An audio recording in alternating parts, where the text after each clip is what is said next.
You know that feeling, the start of a new relationship? It's exciting, right? So passionate, even kind of intoxicating.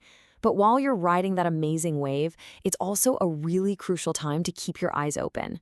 So in this explainer, we're going to break down 5 early warning signs that you should never, ever ignore. And that really is the million-dollar question, isn't it?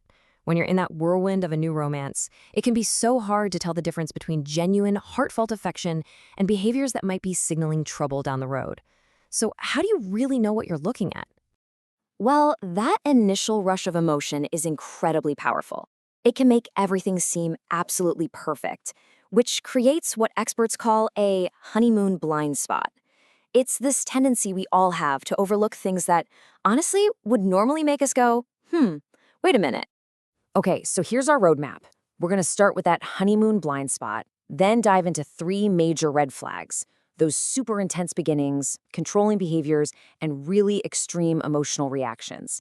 And we'll wrap up by talking about the most important tool you have, your own gut feeling.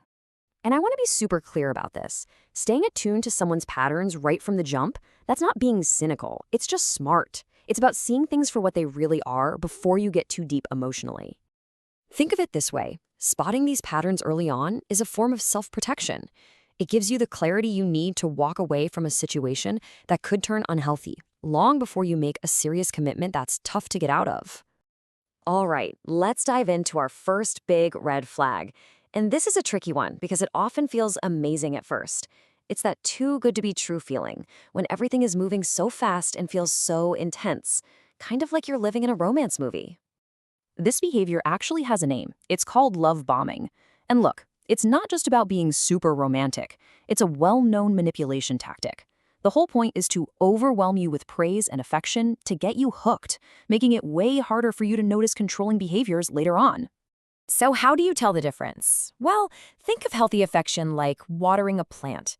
It builds slowly, steadily, and feels natural. Love bombing, on the other hand, is like a fire hose. It's just a lot. Constant praise, 24/7 texting, and hearing "I love you" after just a handful of dates. And this usually goes hand in hand with rushing all the major relationship milestones. Are they pushing you to be exclusive right away? Trying to meet your family immediately? Talking about moving in together? That's a huge sign. Especially if they say "I love you" super early, and then get upset if you don't say it back. Okay, our next red flag is a bit of a wolf in sheep's clothing. It can be way harder to spot because it often disguises itself as care. See, controlling behaviors rarely start with outright demands. They usually begin much more subtly. And when you look at what experts say, the motivation behind this is pretty simple. It's all about control. A primary way they achieve this is by constantly, and I mean constantly, monitoring what you're doing and who you're with. The thing is, this doesn't happen overnight. It's a slow creep. It might start with seemingly innocent suggestions about what you should wear. Then it becomes constant check-ins on your social media.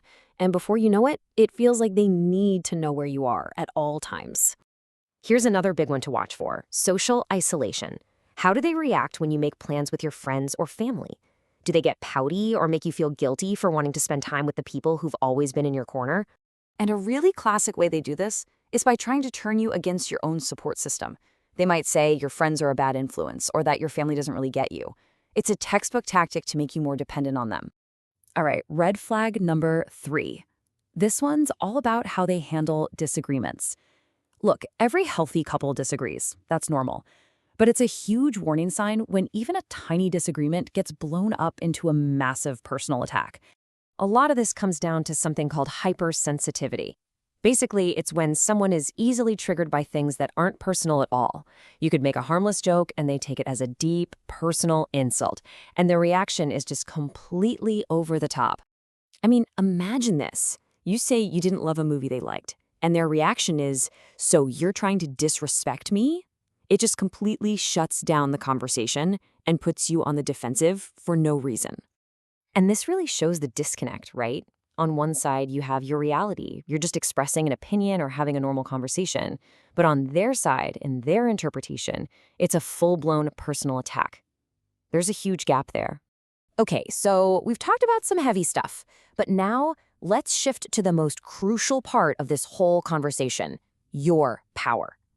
Recognizing these signs isn't about being scared, it's about being empowered to make the best choices for yourself. And this is so important to remember. We're talking about patterns of behavior here. Anyone can have a bad day. Anyone can say the wrong thing once. A real red flag isn't a single incident. It's a repeated behavior that consistently makes you feel bad or controlled or just off. At the end of the day, you are in the driver's seat. You get to set the pace. If something feels like it's moving too fast, you have every right to put on the brakes. You never, ever have to commit to anything before you feel 100% ready. If you take away just one thing from all of this, let it be this: you come first. You have agency over your own life, your choices, and your relationships. Never, ever forget that. And that brings us to a final thought. Being proactive about this stuff is so powerful. So I'll leave you with a question to really think about. What is one boundary you know you will not cross in a new relationship? Knowing that answer for yourself can make all the difference.